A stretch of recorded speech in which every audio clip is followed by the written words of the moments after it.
Good evening. My name is Talia Dostal. I'm the Education Director here at the Bateman Horn Center, and I want to thank you for joining tonight's session where we are joined by Linda Milne, a longtime community member of BHC, as well as a panelist here who are going to discuss how to live a fulfilling life while living with a chronic illness. Just a few housekeeping items. Um, this is a recorded session, and if you happen to miss this for any reason, it will be posted within 72 hours on our um, homepage, and it will be posted tomorrow morning on our Facebook page. So please feel free to share it with other people. Um, and if you have any questions, you can use the chat box on your little side column there. Just type them in, and we will either hold them till the end, or if it's a good time, I'll weave it into the discussion. I'll turn this over to our host, Linda. Thanks, Talia. Speaking for all of us, we're delighted to be here at the Bateman Horn Education Center. I want to welcome not only those that are here with us, but those joining us on Facebook and those that will be viewing this on YouTube at some future point. Tonight we have a panel of 3 plus me, and we'll be answering a few questions that offer a look at how each of us endeavors to have quality of life despite living with chronic illness. My name is Linda Milne. ME/CFS has been a part of my life for 22 years, forcing me to leave the business world very prematurely. Each year, I still experience periods of being bedbound, housebound, and less functional. But I've learned how to adjust to those flares, even relapses, and still have a quality of life. We all know good health makes life a lot easier, more predictable, and offers a lot more options. On occasion, I have asked healthy people, just because I'm curious, how important is your health to your quality of life? In my experience, the answer ends up being something like this: if I didn't have my health, I wouldn't have anything. Well, we know full well that chronic illness does imprint our quality of life. So we recognize that comments like that, they do have a ring of truth. But fortunately for those of us with chronic illness and who have impaired health, this is not the whole truth. I hope the hour that you spend with us this evening will contribute, even in a modest way, to your quality of life. I'm going to direct questions to my 3 panelists, and then as the last person on the panel, I will briefly comment to the questions as well. We'll manage our program with the help of a timekeeper. Panel, as each of you answer question number 1, would you first take 1 minute and introduce yourselves? Please include the illness that you're dealing with or the illnesses, for how long, and add anything else that you would like to share with us. So with that, we're going to get started. The first question has 3 parts. First of all, please tell us how you measure quality of life.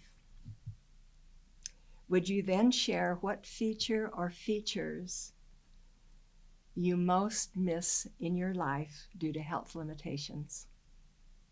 And then what have you brought into your life to replace the important features that you're missing? Well, Sarah, I'll turn it to you. All right, thanks, Linda. My name is Sarah Hymas. I am 35 years old. I have 3 kids. Their ages are 3, 5, and 7. I graduated from Brigham Young University in 2008 with a degree in English literature, and I would really love to go back one day and get my master's degree. So that's something on my bucket list. I love to learn, to teach, including working within my community and serving in my church. I've been diagnosed with a number of diseases. In about 20 years, I've been struggling with health problems. I felt like most pertinent to this conversation would be fibromyalgia, chronic fatigue syndrome, POTS, which is a heart condition, and celiac disease. Okay, so that's kind of my brief intro. And then answering your question, I feel like everything boils down to choice for me. I, like a lot of people, I want to wake up every day and choose what I do. And I think that's how I measure quality of life. It can be problematic for me pretty quickly as I'm typically fighting a lot of pain and fatigue. I can become overwhelmed with the daily choices that I need to make just to survive. So there's definitely a lot of tension there. But in essence, I like the idea of waking up every day and feeling like I can choose what I'm going to do. Features that I miss because of my health limitations can often feel endless. I miss being able to express what I really mean. My brain is often fuzzy or numb, or in contrast, overwhelmed by external stimuli, that I can have a hard time articulating myself and connecting my thoughts the way that I would like to have them connect. Verbal expression is really important to me.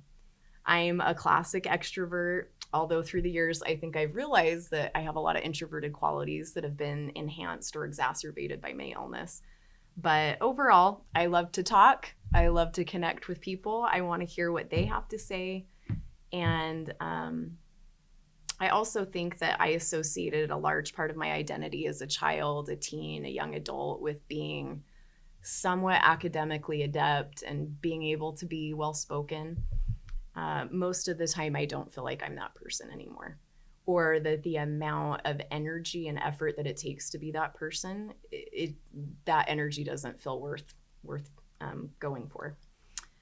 I miss being able to command my body. I miss when I'm relatively healthy, I love the feeling of waking up in the mornings and feeling like anything is possible.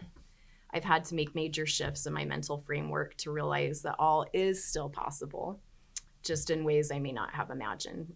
But certainly my life goals have changed. I think that a big way that I've managed to replace my issue with verbal communication that I'm struggling with is that I can tell that people around me, they love me and they see me. And that is a big deal for me.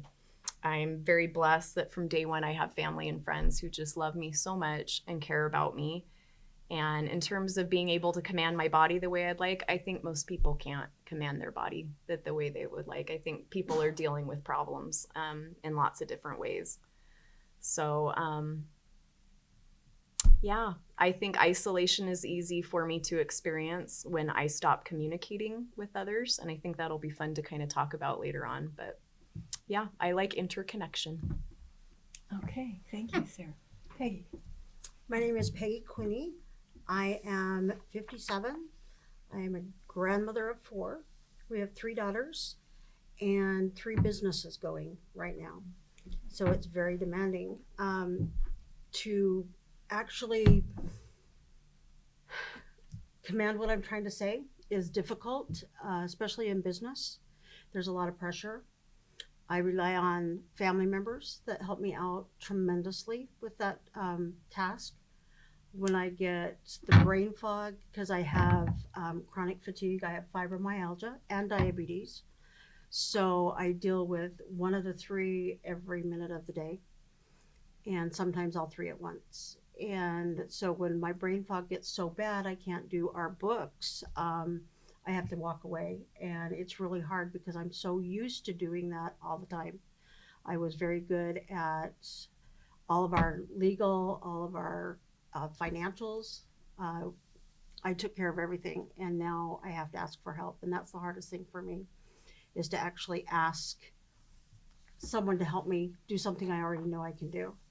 And in my mind, I can feel it and see it, but I can't actually do it. And so that is very difficult for me. Um, some of the things I've had to change in my life because of this with the three businesses and the family, because my family is very important to me. I've made them number one. I've made memories with the grandkids and the children to be number one priority.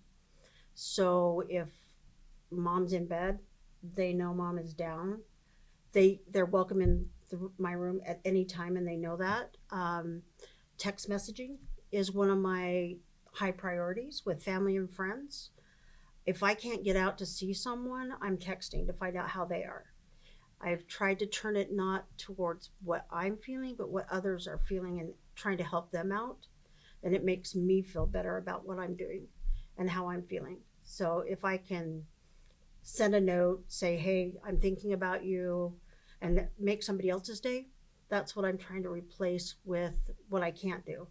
And not say I can't do this anymore. Because I still can do, I just can't do as much. I just have to take it segments at a time. And that's where I'm at right now. Thank you, Peggy. Anna? I'm Hannah Powell. I'm 22 and I'm finishing my last year at the University of Utah. I got sick about 5 years ago, but I just got diagnosed this year. I have fibromyalgia, ME/CFS, POTS, and endometriosis. I measure quality of life by doing things that I love to do, which is very hard with these illnesses. I was an athlete for a long time, played college sports, went to school, worked during school, and recently it's been, like they've said, it's kind of hard to frame our thoughts into what we used to do. I miss just being able to go out and do things that like a 22-year-old would do. I have great friends, but I do see, them get to go and do things, and I kind of have to take a step back just because of my health limitations. But I have gained a lot of friendships through this illness and a community of people who have the same thing. And it's actually been pretty great, the people I've met through this, and I think that's something that I've added into my life to replace things that I've lost. Thank you. So I'll answer the questions also. It might be a little easier for me because I made the questions. The way I look at quality of life is, are my basic needs met? Can I still meet my basic needs? Am I still optimistic about life? Do I have the desire and ability still to continue to learn? Do I care about others? Do I have a willingness to contribute? Am I still focused on living a long life? I miss most the business world. I love the hustle and bustle of the commercial life.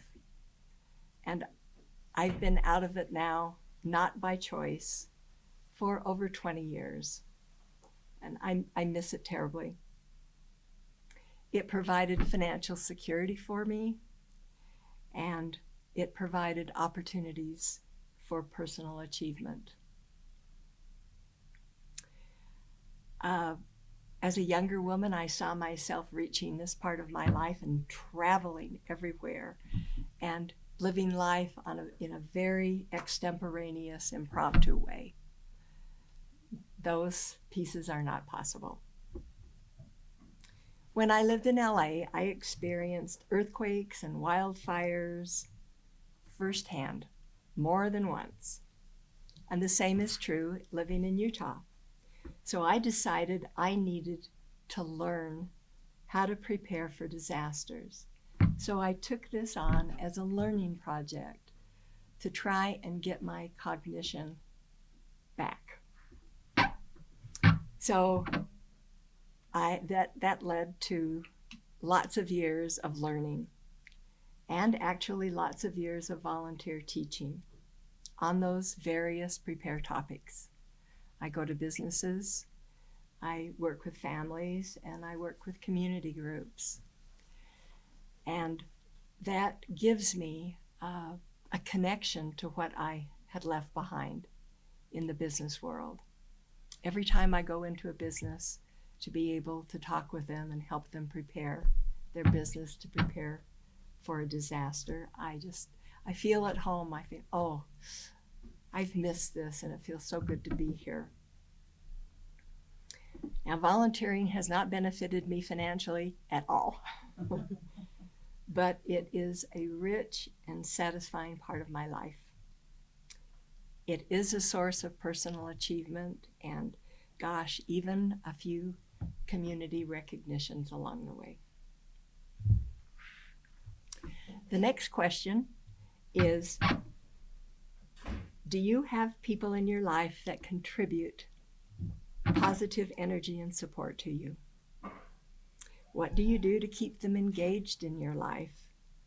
And do they enhance your quality of life? All right. Well, I have an amazing amount of people in my life. I've been really, really blessed my whole life that I just have great friends and family. But I've definitely had to work for the vast majority of those relationships since becoming ill. I think it's just so easy to get exhausted with people when I'm so exhausted with myself. So the vast majority of people in my life, though, do enhance my life greatly. I do go through patterns of struggling with family members or friends that want to know a lot about my different diseases, or where I stand with diagnoses, or what doctors I'm seeing and what therapies I'm trying. And that can be taxing for me, especially if I'm in a flare. The amount of energy that it takes for me to have a simple conversation is a lot. So if I'm trying to talk about complicated medical issues, it feels like a big deal. However, I am able to see that I really just feel like people's intentions are good and they're asking those questions out of love and out of friendship. And I can see that. I have not always kept my friends and family updated and informed of what's going on with me out of exhaustion, confusion, wanting to keep things positive. I've also in recent years felt like I've switched and I'm talking about my illnesses way too much, and I feel like I'm just a little bit out of balance at the moment. I realize it's such a serious and major part of my identity, but I don't want it to become everything, or else I feel like I'm going to go insane. But very grateful for people in my life that remain positive influences. I do occasionally have times where it does feel like, I need to just put up some boundaries and let people know where I'm at. And I think that's been really useful for me. Great, thank you. Peggy. All right. I have amazing people in my life. Before this illness, I didn't go out. We didn't do a lot of things, only just with family. Now I've got a big support system. I have gone out and talked to people. I've been meeting people, and they know what my limitations are.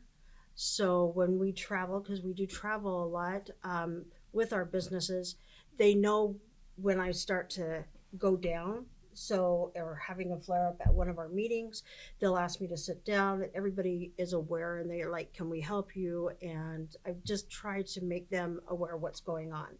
So the ones closest to me know those signs, and they just have to look at my face and they can tell, which is a wonderful blessing that I have with my family. Generally enhancing more of the quality is just, I find when I help others and I'm talking to others that have the same problem or have needs, that helps me to try and change my mindset so that I can do more for other people. That's my biggest goal, is to help others and see what I can do for their struggles. That's one of our family goals as well right now. We're working on it as a family to see what we can do to help other people instead of saying, I want this, I want that. What can we give for somebody else, including the grandkids that are under 8? So we're looking at difficult things that I never would have thought of.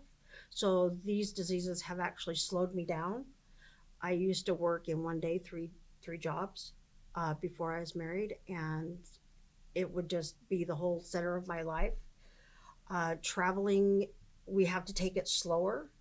Before we could just go and drive until we stopped driving and find out where we landed. Now we have to kind of stop and take a break, walk around for a while, give myself some relaxing time once we get to our destination, and basically just helping everybody and the family support. I couldn't do it without them. I'm very blessed that way. Hannah. I think I've become pretty blunt from this illness. So, to keep positive energy in my life, I really don't spend energy on people that don't contribute to that. So luckily, my parents and my roommates and my friends are probably some of the most supportive people in my life. They've, even when I wasn't diagnosed for years and doctors were, telling me things were in my head, they were always there believing me. And I think that's like the most positive thing that I can get, is just for someone to believe in what's going on.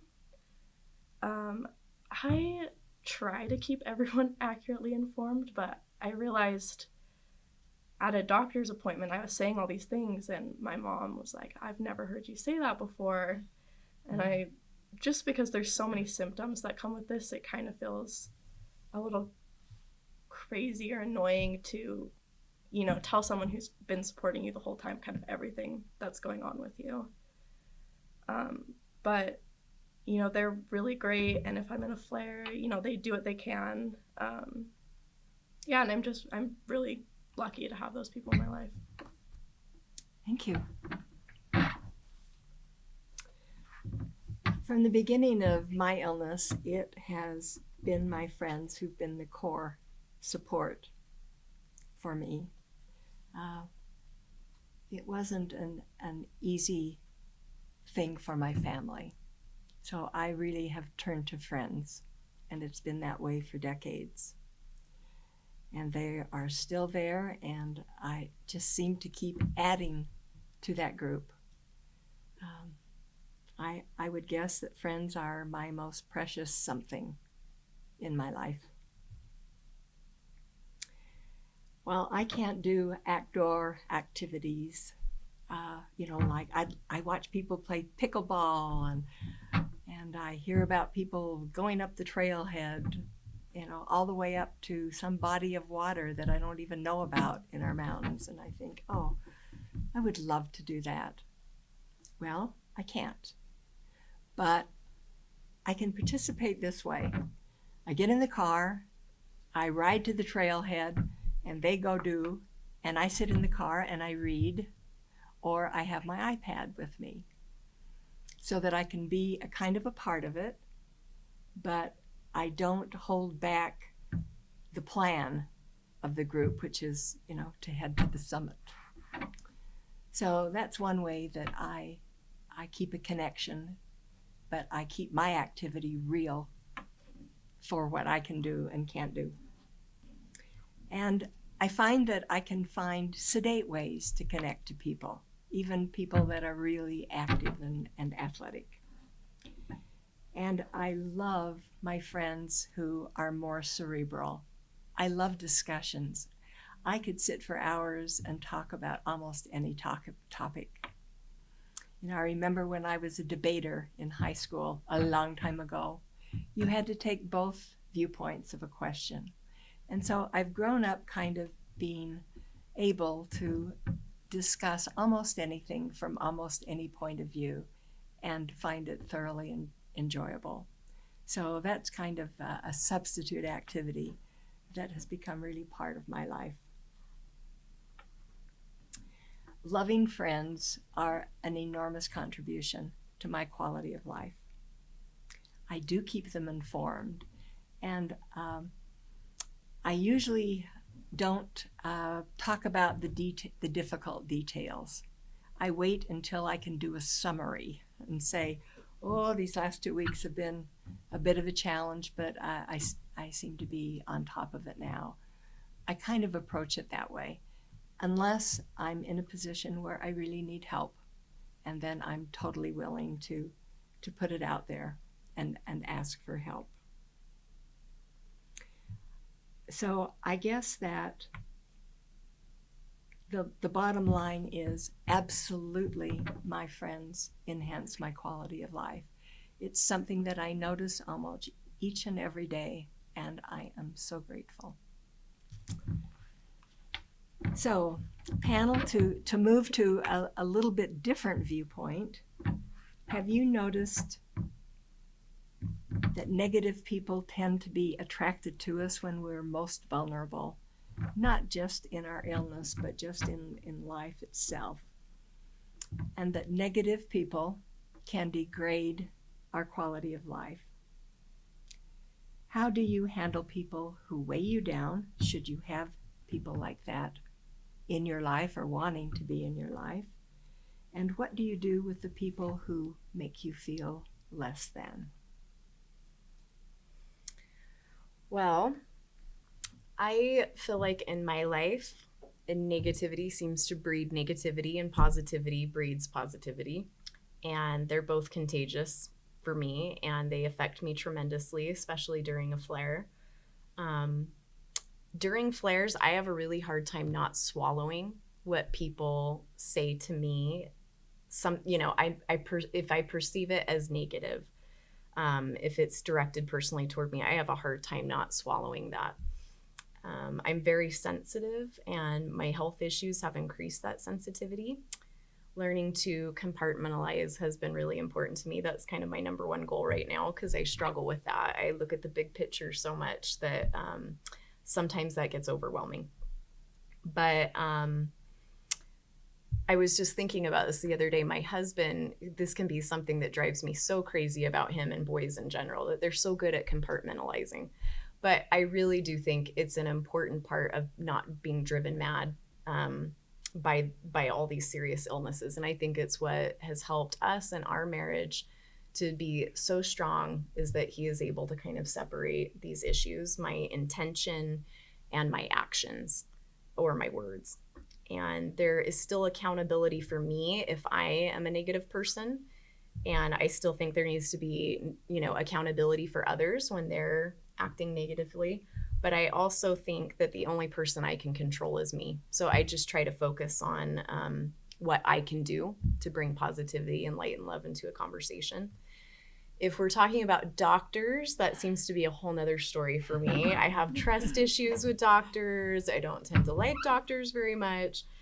I remember when I was diagnosed with celiac disease at the age of 17, this was, more than 20 years ago. One of the first things that my mother did was to contact my gastroenterologist, who at the time had told me I was probably faking my illness and that it was in my head, and I was just a really high achieving student that just kind of was cracking under the pressure. So I still think about that. Did I cause these diseases to happen? That's really run deep for me, and I kind of go back to that. But I do think for the most part we haven't set up doctors to be in a safe place where they can really say things and give us all the quality attention that we need. So anyway, but for the most part, I'm lucky.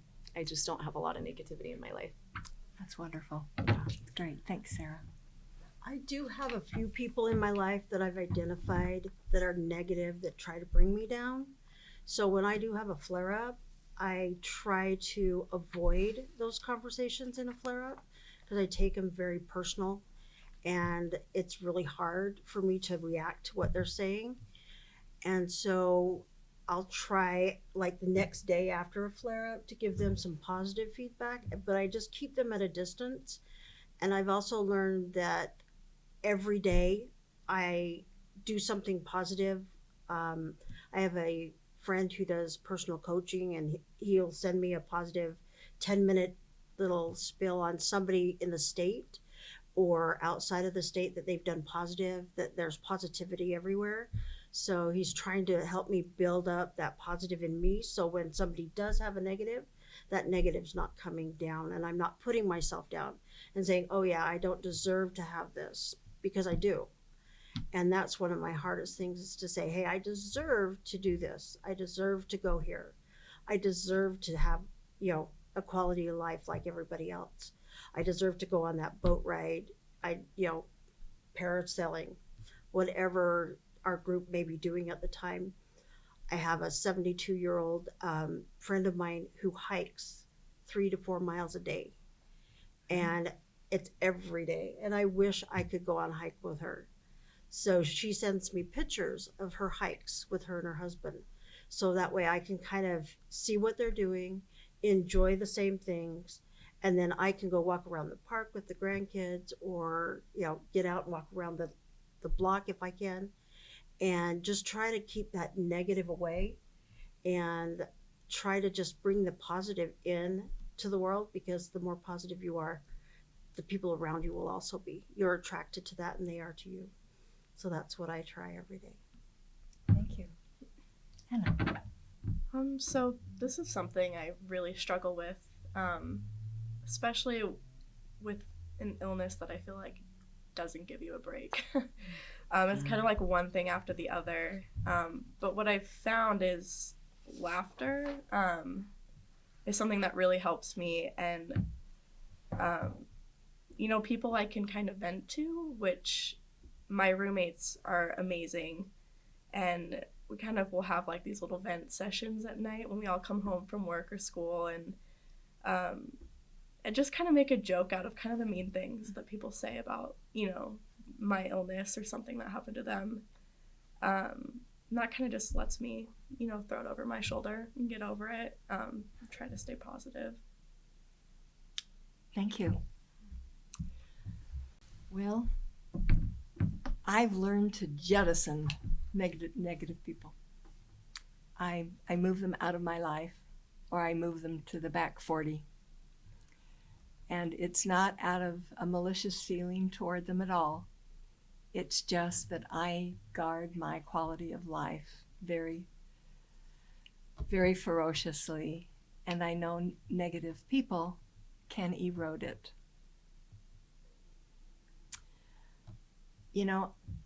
I think I probably have enough, in fact, I know I do. I have enough life tools over the years that I could help negative people improve their outlook somewhat.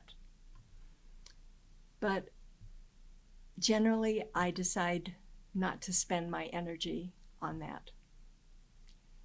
There was a time in my life when I would have felt very enhanced in doing that it would have energized me and made me feel great to put some effort into someone who was really suffering from negativity. That's not my viewpoint now. I separate from negativity. But one tool I have used successfully on several occasions, I will share with you. If someone is negating me or minimizing me, I say something like, "Are you aware that what you just said was unkind in the extreme, and it really hurt my feelings?" And I will tell you that I have seen a few people self-correct almost instantly, as if, wow, I didn't realize I was doing that. And that helps me remember that not everybody is negative to their core. Maybe negative because of circumstance or something temporary. That doesn't work for everyone, but I have made the policy in my personal life that I do better with either positive people around me or by myself. as opposed to inviting negative people into my world. So, panel, what is your greatest present time challenge to living a life of quality? I'm having that panic moment because I didn't apparently print off this question. So I'm like, oh gosh, This will be extemporaneous. this will be wonderful. Yes.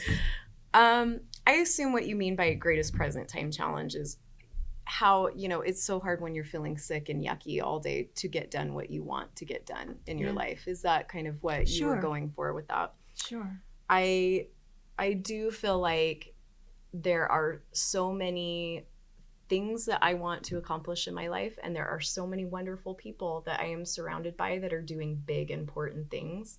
And so it is easy for me to compare and to feel like I don't have the time that I want because I need to just rest all the time and relax and take it easy. And so that is definitely a big challenge. I have very young children right now, and so they require a lot of time and care, which I love doing. But I think it's just realizing it's okay. Like, it will get done when it gets done. I think that's been liberating and freeing, and I think I've been able to incorporate that into my life fairly well. I've been dealing with this for a long time, though. So it's been a lot of years. It's been a process. Thank you. I have about the same thing. It's the challenge of getting everything done in a 24-hour period when I can't do that. And then I get down on myself and say, I should be able to do this. I've tried to do this. I've done it before. Why can't I do it now? That is my biggest challenge, is myself, actually. Trying to keep myself going, knowing that I can clean a house, but yeah, it takes me a week to clean the house, and where before it was like 2 hours and it would be done. And it's like, I need help, and asking for help is the hardest thing for me because I am very self-sufficient. I was single for many years, and so it's hard for me to ask. It's hard for me to ask my children, can you please help me with this? I can't do this right now, saying those I can't words. It's very difficult. So that's my biggest challenge right now, and my biggest struggle is saying I can do, and do it just a little bit different. It may be slow, but I still do it. Thank you. Hannah. My greatest challenge, it's a little bit more wide view right now, just because I'll be graduating in May. It's hard for me to look positively at my future, just because I don't know what that's going to look like yet. And it's not what I had expected it to look like. Like, I expected I'd have a full-time job, that I'd be able to work through school, and I go to class and I look around at all, my classmates, and it's really hard not to get down on yourself and, like, why can't I do all the things everyone else is doing? Like, I had to take longer for school because I couldn't do as many classes, and just kind of letting myself be, okay, and accepting that it's going to take me longer and I'm going to have to, do accommodating things, but that I'll get where I need to be. Okay, thank you. For me, my biggest challenge is that injuries and other health matters just seem to come along with life. It doesn't really stop. But here's the real truth. My biggest challenge is aging. When I developed this illness, I was a senior already, and I've had it a long time, so I am a woman of a certain age. And when I was younger, I thought I only saw my health problems through the eyes of ME/CFS. It didn't occur to me that as I got older, that things happen to aging bodies. and that other illnesses come, and that injuries come to pile on top of it. I thought my biggest challenge will always be this illness. And if I can get on top of it, I'll be on top of it. Well, I hadn't taken into account that the years go by and our bodies don't remain static, especially when they've been damaged by chronic illness. So, I was not aware enough as a younger woman how aging would affect my already challenged body. So I would say that keeping a light and pleasant attitude about getting old and having health limitations is probably my greatest challenge. So panel, what do you currently see as your strongest assets or tools? Oh, I'm so ready for this one. Okay. I'm going to go as quick as I can. I have a myriad of tools that I'm using right now, and you guys can tell I'm in a happy place. I'm in a place of remission. So I've got a good current cocktail of good health right now. I think number one is my faith and my participation in my church. That's always been my number one priority, and I expect that it always will be, and it grounds me and it helps me to feel sane. I struggle when I'm in such a significant flare that I can't meet with my local congregation. But anyway, that's a big deal. I also love to exercise, and I feel like overall it's paid dividends, even though it seems like a joke because we don't really feel like exercising, and exercising can seem to drain us. But I've found things that don't completely suck the life out of me, like swimming, yoga, Pilates, really restorative, soft, simple things. I take Western pain medication and sleeping medications when I need to. I have a great massage therapist that I see every week in a really bad flare, and every 2 to 4 weeks if I'm in remission. I went to a pain cognitive behavioral specialist in the last year and went through a 12-week program with him, and that was just amazing. I have cleaning ladies. I live a very minimal life in terms of possessions and decorations around my house. I stay organized. I have fabulous girlfriends and extended family. My friends mean a lot to me too, and my family. Nice.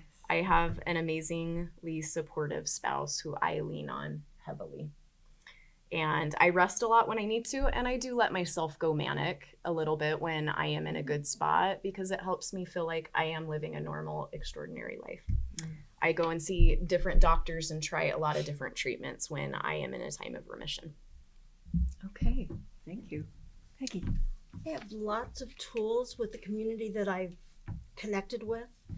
I have life coaches. I have a couple of them that I talk to. I have a nutritionist that I talk to on a daily basis, and to make sure the diabetes is under control, make sure the fibro is working, and everything that is the medications, they all coincide with each other with my doctors.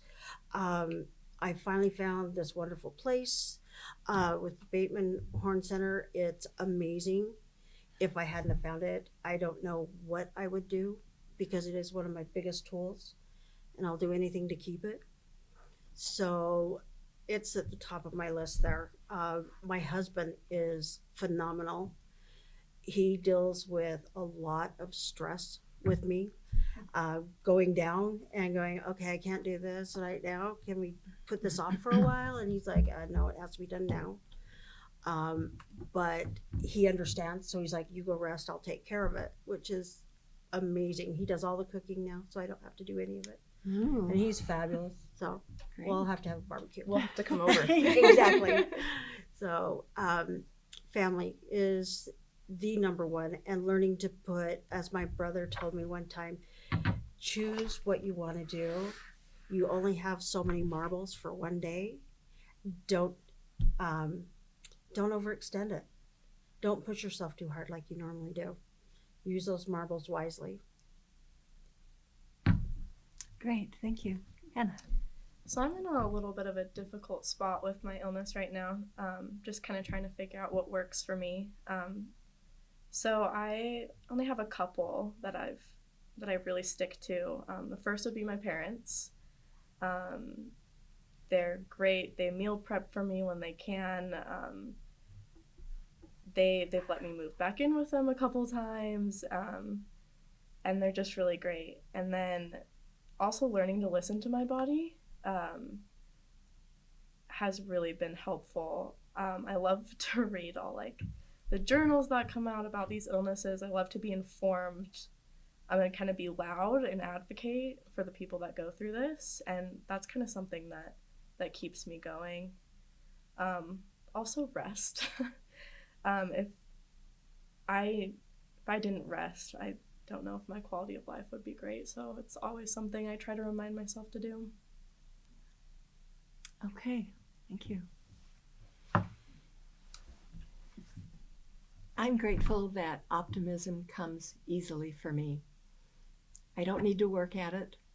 I have, it seems to be in my DNA that I have an upbeat, optimistic viewpoint about life, and I'm grateful that I have it and that I don't have to work for it. One of the things that is a marvelous help for me is that I know I am not just a body. I am at core an eternal being. And this is a personal certainty, not a religious one, but it is a certainty. And it gives me a unique foundation to approach my health. I feel like we're a team, me and my body. And I feel like I'm in charge, and my job is to help my body be as healthy as possible. One of my goals is longevity. So most of the goals that I set are geared towards a long quality life. I have a thirst for learning. I devote time to acquiring knowledge and just practical know-how. I love the internet. It is my link to continuing education. I'm watching webinars and podcasts and streaming a lot. Now, I would much prefer to be at the university in the classroom. And most universities, including ones in our valley, offer classes free to people of a certain age. And I would love to be there with students, even if they were, half or a quarter my age. I would love to be there with them in a classroom and feel that energy. But I figure it's not a lot to give up. That I have the internet and I have a connection, and I use it all of the time, and I use it with gratitude.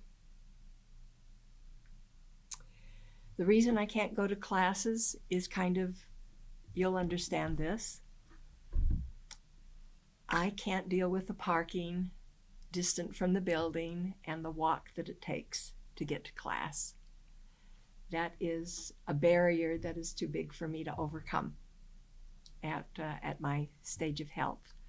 So I stay home, and I'm grateful for the internet.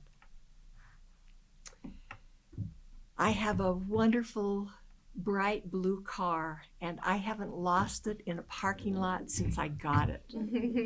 It has made my life so much easier. I can go to Costco, or I can go someplace where you could lose your car forever. And I know to look for my big blue car, and there it is. I can find it. I'm not wasting my energy walking up and down the parking lot. I have alarms on my watch that remind me to take afternoon medicine. Without it, I would never remember to take it. So this has been a little tool that is very helpful to me. The hour that I spent before I came here, I spent with a cognition therapist.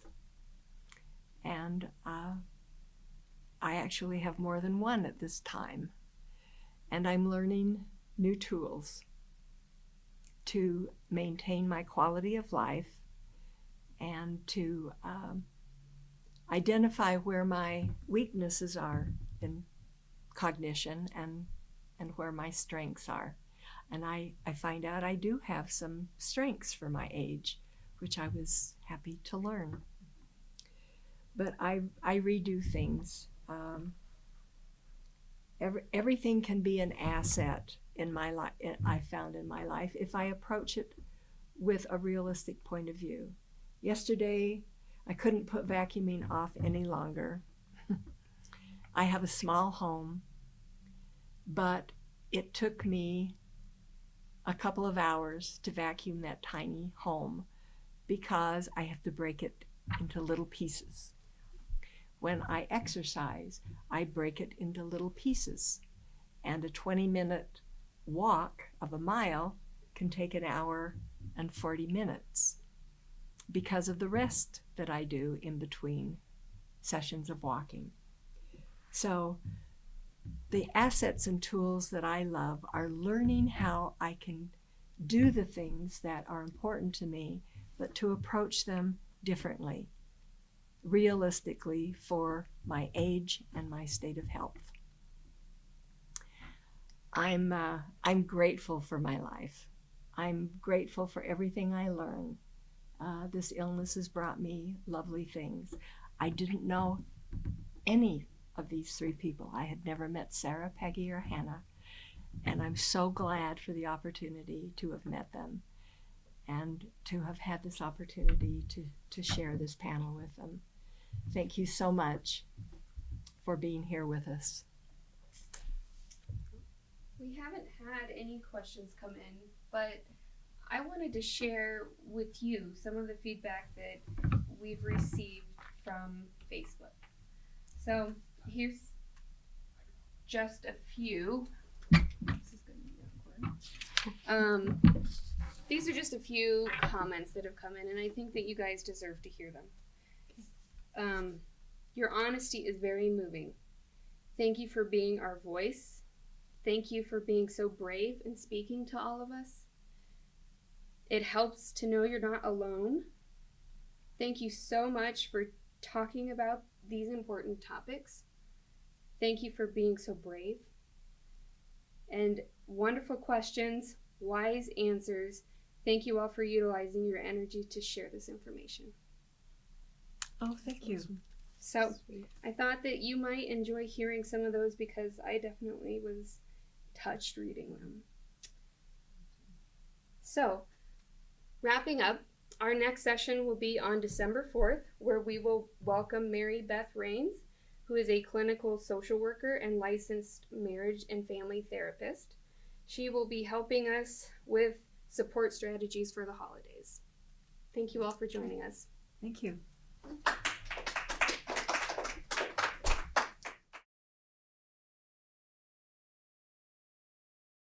The Bateman Horn Center, BHC, makes programming and information available for educational purposes only, not to provide specific medical or clinical advice. By receiving this information from non-BHC sources, you understand that there is no provider-patient relationship between you and the presenter. External views, information, or opinions expressed during these events are solely those of the presenting individual or individuals and do not necessarily represent those of BHC and its employees. BHC does not have any relevant financial relationships with the presenter to disclose or conflicts of interest to resolve. This session will be recorded and published on BHC's public platforms. Please do not disclose any personal health information during this live event. We strive to ensure the privacy and respect of all participants are maintained during these collaborative events. Thank you for your time and interest.